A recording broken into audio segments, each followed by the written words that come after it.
Hey, welcome back to Crimes and Closets. This is Beth in my closet in North Carolina. And this is Christy in my closet in St. Louis. Good morning. Happy Monday. Yes. Wow, how are things in the loo? Kids went back to school. Yes, mine too. Praise Jesus. Yes. Yours went back a couple days before mine, but mine today, this Monday, this episode. Yes. So what are you going to do today? Lay by your pool alone. That's what I told Emery I was planning on doing because it was going to be like 90-something degrees. Ooh. It's good. I'm really hoping that everybody has a healthy, full school year. As normal as possible and as safe as possible. And we hope that for your kids too, if they are going back into an in-person setting. Yes. Oh, my kids need it. They love it. Oh my gosh, they were so happy. Yeah. We're recording this before mine, so I'm hoping mine will be happy when they went. They're going to be so happy. You're going to be happy. We're all so happy. No one, just stay safe. Yes, we can keep the train on the track. Right, I know. Anyway. So I have a funny story that I have been waiting to tell you. And it's like funny-ish. Okay, so my mom is almost 80 and she works at the mall. Oh my, why did I not know this? It's like part-time. It's funny. And she just works like a few hours a day, a few days a week, whatever, at like the help desk. In the mall. Okay. So it's like a kiosk in the middle of the mall and she works there. And she, for some reason, last week, she was working a real late shift. And so she was there until the mall closed. So she didn't get off until like 8:30, 9 o'clock. And so I'm like, somebody needs to walk you to your car. You need to get security to walk you to your car because it's going to be dark. It's an empty parking lot because the mall is closed. She's like, okay. I'm like, I'm serious, Mama. You need to get somebody to walk you to your car. No kidding. She's like, I swear I will. I swear. Okay, so I freaked out anyway. And so I'm like calling her at 9:30 to make sure that she got home. She's not answering the phone. Oh my goodness. She's not texting me back. So then my sisters are texting me and are like, have you heard from Mom?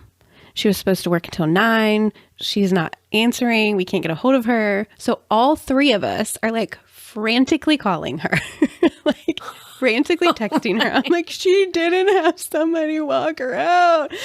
Like she didn't listen to me.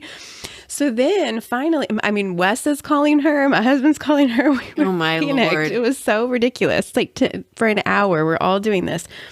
So finally we're like, we're going to have to send somebody down there. We have to call my brother, whatever. So then my sister calls her phone again and she's like, just we're all calling and texting and somebody answers the phone. A man answers the phone. Somebody? What? Yeah, a man. And she's like, hello, who is this? And he's like, this is Bill. And she goes, what are you doing with my mom's phone, Bill? I don't know that she said that, actually. That's what I said. It makes the story better. Yeah. What's your story, Bill? Anyway, so Bill is a security guard at the mall. And apparently my mom's phone was sitting on the counter at the kiosk in the middle of the mall. And it kept ringing off the hook. And so finally Bill was like, I better pick this up. Like, I think somebody might be, he knew her, right? And he's like, I better pick this up. I think somebody's probably looking for her. So my sister's like, so it's fine. She just left her phone at work. I'm like, No. Bill could be a liar. Bill could have our mother. We still need to have somebody check on her. She's like, oh my gosh.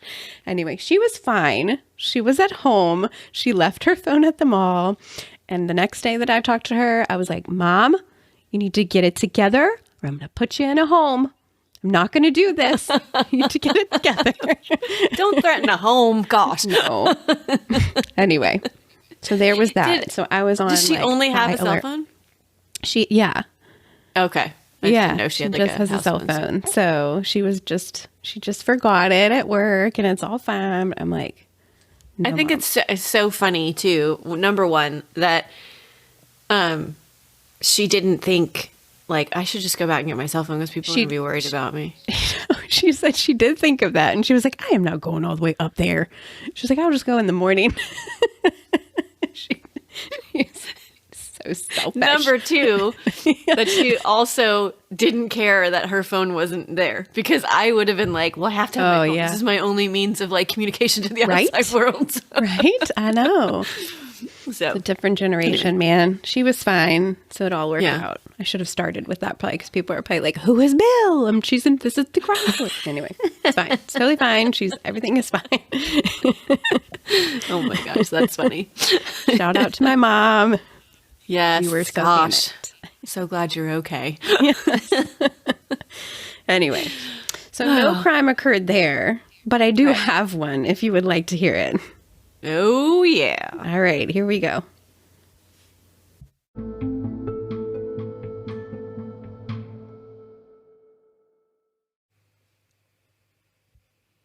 Okay, let's jump into this case. This was a suggestion by our listener, Maddie. Oh. And this case happened in Carlisle, Pennsylvania, which is near where the babes in the woods were found. Gonna say it. That sounds familiar. Yes. So it's a really small town, and it's crazy that they have had some of these cases. And that Babes in the Woods case, super good case. So if you haven't listened to that, why haven't you? Yes. Go back and listen to that. So this is the same area as that. This case Is this also old? It is Sorry. old. That's what I was just going to say. Okay. It reminds me of the Helen Clevenger case that you did. Yes.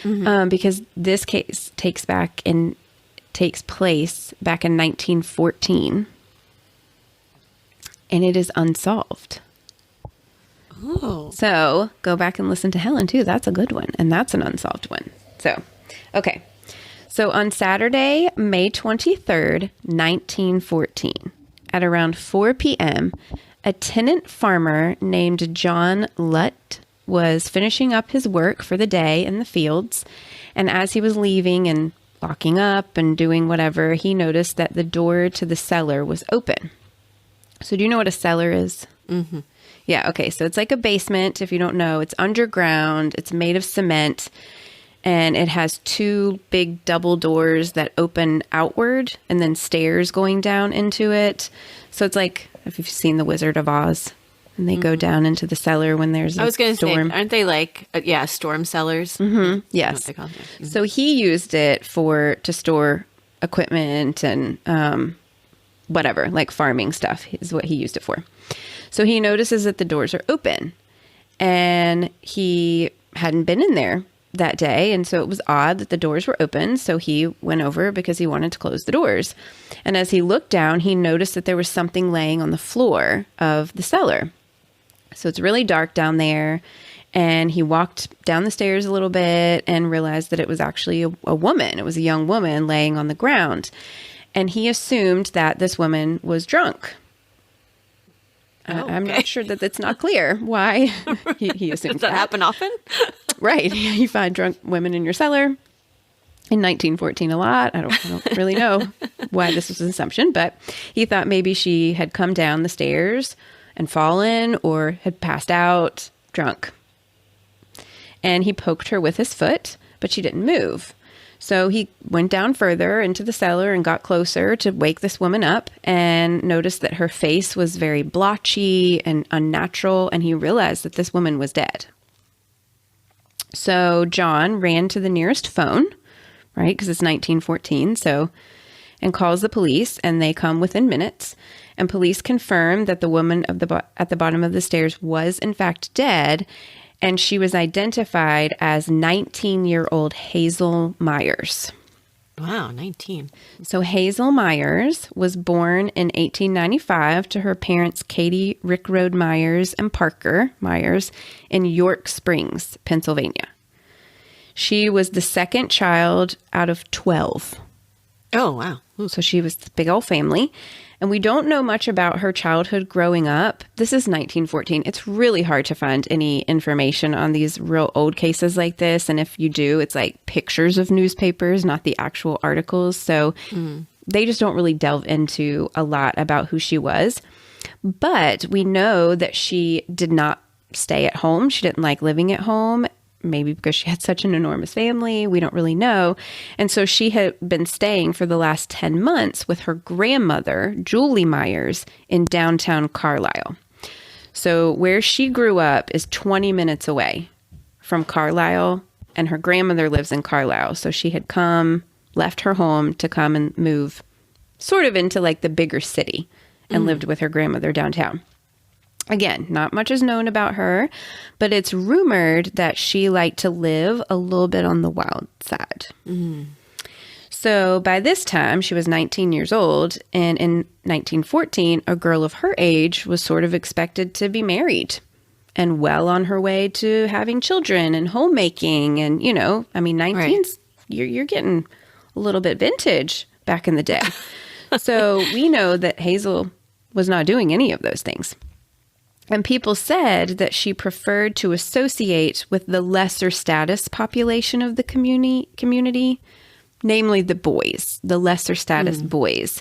It's said that she liked to hang out with the indigenous population in town. So these are American Indians, travelers, vagrants, you know, homeless folks, things like that.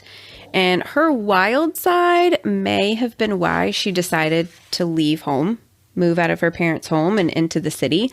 But we have no way of knowing if any of these rumors about her are actually true. This is just what the people said after her death. So Hazel's family was immediately called and came to Carlisle, devastated. And her father did do an interview with the papers after her death, and he did say that their relationship had been strained. Okay. There was no specific information as to why or what that meant. Okay, so Hazel. Hazel was found fully clothed. Her head was bloody and beaten. She was laying on, this is strange, she was laying on her side with her arm under her head, cradling it like a pillow. So like, you know, when you sleep. We were sleeping. Yeah, like you were like laying on your head like you were sleeping. It literally looked like she was asleep. And that's what the farmer thought at first, right? He thought she was just laying there asleep. And she had been there long enough for decomposition to set in. It appeared, because of the way she was laying, that she had been killed somewhere else and placed in the cellar in that position to make it look like she was sleeping, maybe so that people wouldn't be alarmed or like would just be like, oh, there's some drunk sleeping girl in our cellar. I don't know why. Anyway, the only visible footprints in the cellar were John Lutz, the farmer. So they didn't find any other footprints that they noticed around.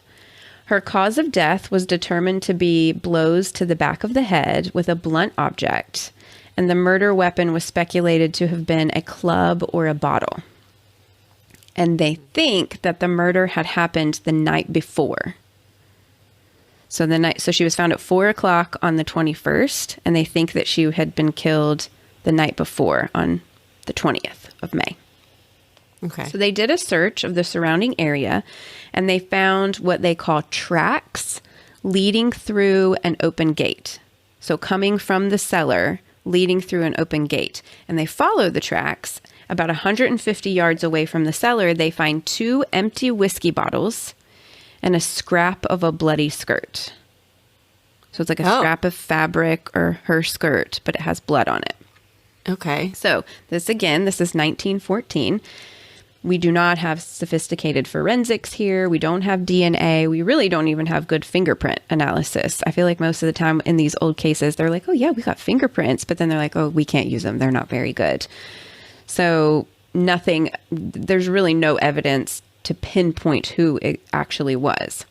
Mm-hmm. Hazel was last seen by her grandmother on May 20th, so the day before she was found, and she had left for the evening and didn't return, but her grandmother was not alarmed by the fact that she didn't return because apparently Hazel would very frequently travel the 20 miles back to her parents' home to visit them, and she would do it last minute without telling her grandmother, and so her grandmother assumed that's where she was. She had just left for the evening and then decided to go see her family, and, you know, she would be back when she came back. So No, which is another little bit of evidence, I think, that Hazel kind of just did whatever she wanted to do. Right.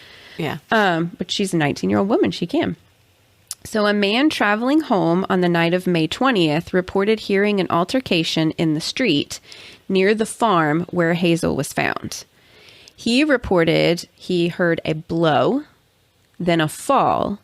Then he heard a male voice saying, "Now you've killed her. What are you going to do with her?" What? But the man reported that he didn't see anybody. He just heard this.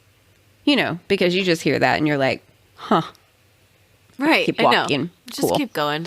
Yeah. Always call somebody. We say this all the time. So, as you can imagine, this is a small town, and Hazel's death was very upsetting to them, and it became news. So, the local newspaper published an article about Hazel, speculating what may have happened to her, and I am going to read you part of this article because it does become important. And it's so funny how they talked in 1914, by the way. So it says, quote, "The back of the whole tragedy is the same old story. It is the story of a country girl leaving home, coming to a larger town, falling in with bad companions, undergoing troubles and hardships, and her final ghastly end." Ghastly. What? Yes. Was ghastly, but we don't call it that now. Right. So the article, not sure if picked up on this, was very clearly implying in 1914 terms that Hazel had a reputation about town. Again, we have nothing to corroborate this for sure. We don't know. But as you can imagine, this article led to many rumors about what happened to Hazel. And there are lots of theories going around on who may have killed her and why. And I'm sure you want to hear about them, but you have to wait till after the break.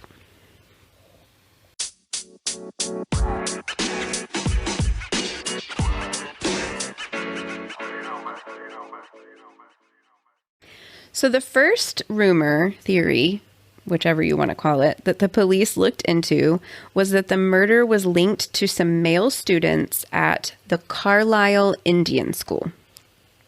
So this is a school in Carlisle where the local American Indians attended. And it is reported, right, as we know, that she liked to hang out with the indigenous community in the town. And she was seen at a picture show with one of the boys on the night of May 20th. So this is the night Is that just before. a movie? It was the picture show, you know. Yes, it was a movie. They were probably watching Charlie Chaplin. Right. Yeah. I think he was a movie person back then. And then there is a report that there had been a bar brawl in a bar that is frequented by these students, this population. It is speculated that perhaps Hazel was there and she was involved in the fight or may have been hit in the head by accident. And they had to put her there because they didn't want to get in trouble. This is one of the theories. They interviewed all of the students in the school, all of them, all of the male students. And eventually everybody was cleared, but some people still believe that that's what happened to Hazel, that it was one of these boys from the school. There's really no evidence of this, but it's just a theory. There was also a rumor that Hazel had been on a group date with some other young people. This is funny. This theory is known in newspapers as the disgraceful cab episode. What? Yes, this was very disgraceful, what these young people were doing, reportedly. Sightings were reported of 6 young folks, 3 men and 3 women, who were riding around town in a horse-drawn carriage on a joyride, drinking and just carrying on. I'm not Sorry. kidding. I know. Horse-drawn not. carriage. Yes. Joyride. I mean, 1914. I'm sure that's what it was. I mean, it's not like joyrides like just were invented when cars, you know, and like whatever. Yeah, they were but the OG cruisers. Yeah, yeah. Disgraceful. Yes. It is believed that this was like a lover's lane type joyride. It's speculated that they were, you know, doing the no pants dance. And some people believed that something went awry on this date. They were drinking, things happened, and Hazel was killed as a result. It was also reported that they were like cruising around in the location where that man had heard the voices on the street. So that would kind of corroborate that, because we knew there were two men on the street. This guy heard their voices, and, it's around the same area, kind of around the same time. So, but the identities of these joyriders were never confirmed. Oh. So they never confirmed. They saw them in their horse-drawn carriage, whooping it up, but they don't really know who they were. They can't confirm that Hazel was one of the people that was actually with them. So we don't know. Okay. But some people still believe that that's what happened to her. It's also reported that on May 21st, the day Hazel was found, that earlier that day, she had been seen walking around Carlisle with a man who bears an unsavory scoundrel reputation. That's a quote. Those are not my words. Okay. These people, I'm telling you, this was news. Like this, I don't know if you can tell, but it's like very sensationalized in the papers, the things that they were writing about it. It's like comical. I mean, the disgraceful cab episode, the scoundrel, unsavory guy. Okay, so eyewitnesses say that these two were friends, that they were walking in the direction of the farm where Hazel had been found, and they were seen doing this. The man was known to be a criminal. He had a very bad reputation. He was a scoundrel. Okay. He was staying in a local hotel, and they did go and they did question him. And when they asked him, "Did you murder Hazel?" He said, "Maybe I did, maybe I didn't." Okay. So, yeah, I mean, but he's a scoundrel. He's going to, he says what he wants. So he was eventually let go due to lack of evidence, but he was held for quite a bit as a person of interest, but they just didn't have any evidence to link him to the murder, but it is still wildly speculated that he was involved. I don't know about that, because they said that they saw her the day she was found. But we know that her body was already decomposed in a way. So I'm not sure the timeline of that really matches up. But people highly speculate that he had something to do with her death. Okay. In Hazel's room, investigators found a photograph of an Italian man named Salvatore Ike Grancelli. So on the back of the photograph was written, "To my love, Hazel, Ike." So who the heck is Ike, right? Right. So they tracked down Ike, and Ike works a few towns away, and he does something to do with coal. Like, I don't know if there's any mines up there or something, or if there were back then, but he works in coal somehow. But Ike had not been to Carlisle in several weeks because he was working out of town, which is confirmed by his employer. However, on May 20th, the day before they found Hazel, Ike had been involved in an accident on the job where he was standing in the back of a coal truck, and they dumped the coal truck with him in it. Whoa. So he was dumped into something, a bin or something, and all of this coal was dumped on top of him. So he was badly hurt. He was like beat up, bruised, and he actually was off work until May 25th. So this happened on the 20th. She was found on the 21st, and he doesn't come back to work until the 25th. Now, it's believed that he was in no condition to travel back to Carlisle, kill Hazel, and drag her body and put it in the cellar. But who knows? I mean, Right. It's always our motto that, it's always the husband or the boyfriend. Could Hazel have been pregnant? Or told him that she was, or was he scorned because she was with these other men? We don't know. We don't know. But he was cleared because they said he was too injured. And his employer said, no, he's been here. He's been here. Trust me. Right. No, Even though he we wasn't know at that. work. Right. We do know that. So in late May, a couple of weeks after Hazel was found, the police received a letter from a vagrant. A vagrant is just a homeless person known as Bun Donald.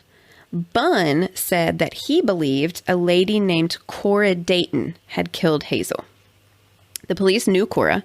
She had been arrested before for vagrancy. She was also a person who was living on the street. She was pretending to be a male and saying that her name was Clarence.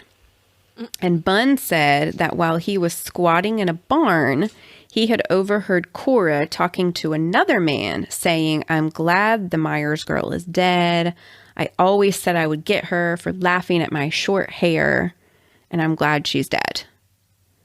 So the police tried to find Cora, but were never able to locate her for questioning. So it's almost like she fled. She disappeared herself. So Hazel was buried in a cemetery in her hometown of York Springs, Pennsylvania, and no one has ever been named a suspect in her murder, and it is still unsolved. Oh, my word. Mm-hmm. And this case is so old, there's not even a picture of her. What are you going to post on social media? I'm going to post her headstone. It's so sad. So our theories are we have one of the indigenous boys from the Indian school, or that she possibly was involved in a fight and was accidentally killed. We have one or both men on the disgraceful joyride. We've got the scoundrel. We've got the boyfriend Ike, or we have Cora the vagrant. All of those theories of people who may have killed Hazel. Or was it the farmer, John Lutt, I was going to say, who found her, who, as far as I can tell, was never really looked into, but I'm sure they did have to clear him. I don't know. And I guess I'm assuming they think that she was just like thrown in there, since there's no other like prints, footprints or anything. But she wasn't thrown in there. Remember, she was laying very gingerly. Right, yeah. She was laying on her side. She wasn't just tossed down there. No chance that she landed that way? Not from what the reports I read. From the reports I read, she was most definitely like placed there and positioned in that manner. I was wondering if she was hit over the head and like kind of tossed down there, and she wasn't dead, and maybe was like just like she ended up positioning herself that way because she wanted to make herself somewhat comfortable, but and she just couldn't. That is a possibility that was never mentioned in any reports, but that I'm here for that. Yeah. Because I mean, what else? What other explanation would you have? I mean, I guess you could take a broom and sweep your prints out, but wouldn't you notice that too? Like, well, if you're going to be that careful to cover things up, you would think they would have taken the 2 whiskey bottles and the piece of fabric that was 150 yards away. Well, that's true too. Yeah, but they didn't do that. So, and who's to say that those were even related? Right. I mean, they couldn't necessarily say that that was her blood because we didn't have that back in 1914. But it was her skirt, a piece of her skirt?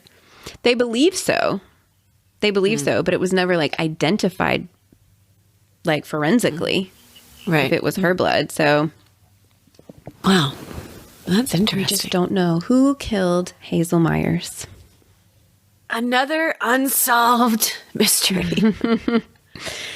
The theories are abundant in this one, and they are ghastly. Yeah, and it's never going to be solved at this point. Like, there's just no chance. No, I mean, I can't imagine that they're even still looking into it. And in fact, so many of her siblings are no longer alive either. So Gosh, probably, I mean, there's some that are still alive because they were like way younger than her because there was 12, remember? So, but they are old. But they've never gotten closure on what happened to their family member. Yeah. Jeez. Wow. Well, that's an interesting one. Probably one that we never would have found on our own, I feel like. Maybe. Never. Yeah. And she made a Maddie. real trailblazer. Yeah. Thanks, Maddie. I wonder how Maddie knew about it. She is from that area, I believe. Okay. Yeah. I think so. Interesting. Well, thanks. Thanks for bringing it to us. Appreciate that. Who killed Hazel Myers? Yes. Weigh in. Oh. Sorry. When you said it, it sounded like you were like, when? Weigh in on who you... I'm very country. I'm sorry about that. Very country. I was like, what did you just say? Yeah. Every now and then it comes out and I'm like, huh? Anyway. Yes. You got to come find us on Instagram and Facebook and tell us who you think it is. Yeah. I always pick the boyfriend. I don't think his alibi is solid. I know. He's got one, but I can't. I don't remember when you said. Did they say what date he got hurt? The day before. The day before she was found. is the day he got that's hurt. the only reason I would think no, because like maybe if it was the, 5 days after it was the end of his leave, his Right. medical leave, and he was a little bit better. Yeah, you're right. But I feel like the first day after he gets injured, I don't know how badly it was, but clearly Was got he off even really injured, or Right, was the yeah, employer so- covering for him? These were times. People did shady things like that because they could. he's Italian too. Maybe he's in the mob. What? I said he's Italian, so maybe he was in the mob. Exactly, man. Tight-knit folk. Yeah. Who knows? Anyway. Wow. Well, thanks for sharing that story. And You're welcome. it just annoys me that we don't know what Yes. happened. And my mind always reels on these. Like they just it's always spinning. And I sit here thinking, what could it be? I just want to know. Yeah, you got to sit with it for a while. It's Yeah, true. yeah. I don't have a lot of stuff to post this week, but Right. Well, because it happens. there's just no pictures. Right. Yeah. It's okay. It's okay because we're gearing up for Serial Killer September, so we can start like not start posting, but like start promoting. So you can do that. It's a coming. It's a coming. Yeah. In 2 weeks, right? Mm-hmm. It's exciting. So Yes, it is. Y'all come join us. It's going to be fun. It will be fun. It's It'll going be a to fun month. It's always a fun month for Right. Yeah. everyone else. Yeah. Except for us and our heads Meanwhile, hurt every day. And We're in a very dark headspace all of September, but that's okay. it's a good thing we took some time off. Yes. So, anyways, well, thanks for listening, guys. And thanks for interacting with us. Let us know your theories. Find us on social media and send your theories in to us. Send in any more suggestions because, again, you guys always prove to have some good ones, and we do look into them. So just keep them coming. And write us, send us an email, whatever you want. Find us on all the platforms. And always remember, the world is scary. People suck. Hide in your closets.